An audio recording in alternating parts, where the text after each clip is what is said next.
Mike Papantonio on the line with us, the attorney, the author, excuse me, yeah, he is an author. The attorney, the author, the host of Ring of Fire Radio, ringofireradio.com, and Ring of Fire TV, which is also over at ringofireradio.com. Hey, Pap, how you doing? Tom, Happy New Year, my friend. Thank you. Happy New Year to you, too. I hope that 2014 is your best so far. Anyhow, I'm assuming you saw the New York Times editorial board's front page editorial today. Sure, Snowden editorial. Yeah. Your thoughts on this? Yeah, I had some other thoughts as I was reading it. For some reason, there hasn't been real focus in what Snowden has done for us from a standpoint of not just government involvement, but from the standpoint of what have we done, what are we now thinking about as far as corporations taking virtually everything we have from us as they choose. The best example, right now you see big pushback from Google, Microsoft, Apple, Facebook, Skype, all of them pushing back on this concept of PRISM, P-R-I-S-M. And what we find is that the gatekeepers of these various private entities were just we're feeding information to the NSA. And I think that's important because a lot of times the market starts taking care of itself. What's popped up now, Tom, I don't know if you follow this story with DuckDuckGo. DuckDuckGo is this, it's privacy protecting search engine that is increased their, I think they said they increased their market something like 70 to 80% just since the NSA issue started to develop. Yeah. So the market to that degree takes care of itself when we finally understand that, you know, that our most private thoughts are now part of a search engine, that they're broadcast. If we broadcast our location, we're willing to do that for virtually every time we're asked on our iPad or on an iPhone, where are you? We'll tell them that. Our cars can be tracked for insurance discount selling. You know, on and on. Text can be in Instagrams can be instantly downloaded somewhere else, any pictures that we might send. So, you know, to me, the Snowden story, although we focused on government, it's a very, very important part of it, obviously, it's because the Fourth Amendment is just being trampled on. I love the aspect of focusing on what is happening with corporate America that's using all this information that Snowden's been telling us about. Well, and I think, you know, one of the important points, and they pointed this out in the editorial, was when President Obama was asked, you know, might you cut this guy some slack? He said, I signed, you know, whistleblower protection.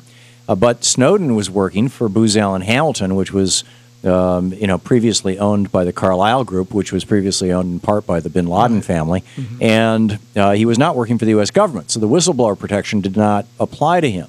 And that's a stretched argument. It's all there. They use that argument any way they want to use the argument. Right. If you have a corporate entity that is quasi-government, they use it to protect any wrongdoing of that corporate entity. Right. Now Obama's making the argument in reverse, which is really a flawed argument. Yeah, I agree, and I think that's what the New York Times was calling out today.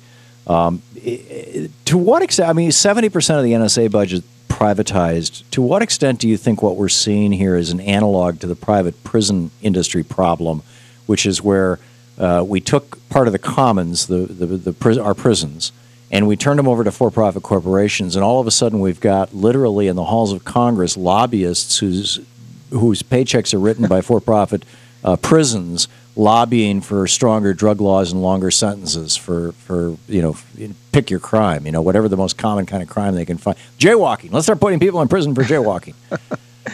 Well, you know, the public comment, that's a very interesting angle that you take on the public commons. Most people don't really think of this public commons argument. It certainly has application here the same way it does when we allow an industry to steal our water by way of polluting, when we allow an industry to ruin our parks by way of pollution or simple just overuse of the resources.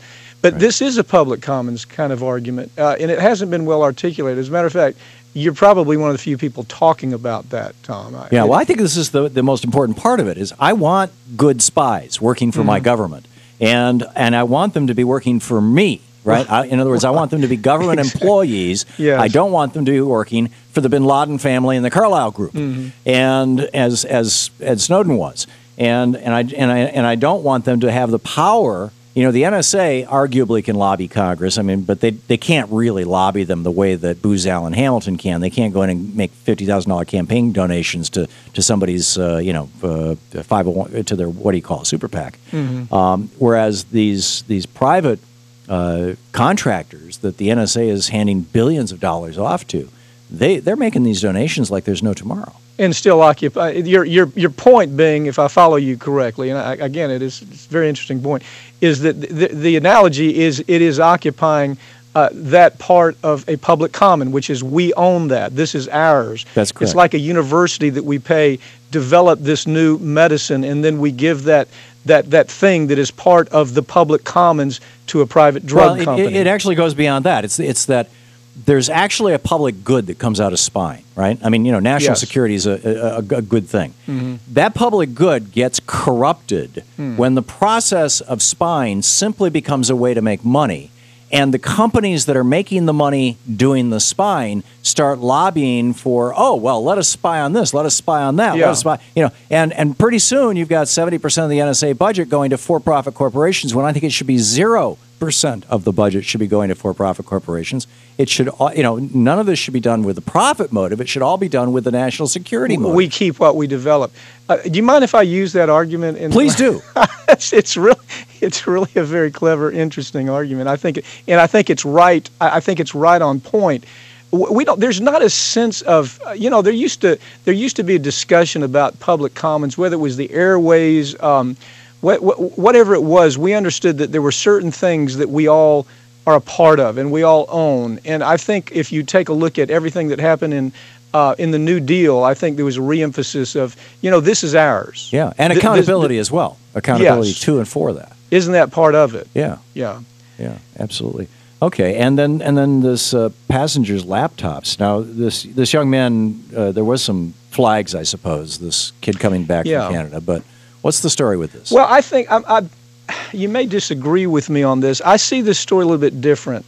It is that, there's Fourth Amendment issues, but the Fourth Amendment issues have at least been subject to legitimate changes that have taken away by whether it's the Patriot Act, even though I think that should be thrown out in total. But at least there are exceptions that have been drawn out. They've been made. It's just like the exigent circumstances, which is clearly a police officer busting into a house because of exigent circumstances. That clearly, if in a purist standpoint, is a violation of the Fourth Amendment. But the court says there are things that we have to adapt to. And I looked at this. I didn't think Judge Corman's reasoning was bad here. Yeah. If you take a look at what Corman said, he said, you know what, there are times when we have exigent circumstances, kinds of analysis put upon us because of changing times. I thought it was actually a very well thought out decision. And this is a young man that he was an Islamic studies scholar. He had on his computer images of rallies of militant Islamic kind of jihad, kind of Hamas groups, you name it, it was all bundled in there together. And they said, look, we want to borrow your computer for 11 days and see if there's anything to all this. And that's reasonable suspicion. I think it is. If it's not probable cause, then they didn't prosecute him. That's exactly right. Now, I think Corman, I think to attack Corman for this decision is, frankly, he's not a bad judge. Yeah. I think it's a pretty good decision. No, I'm actually agreeing with you on this. I think I just, how far are we going to go with this? It looks like, that's always the question. That is always the question. Mike Papantonio, ringofireradio.com, the website, the attorney and host of Ring of Fire Radio. Pep, Happy New Year. Thanks for joining us. We'll be right back.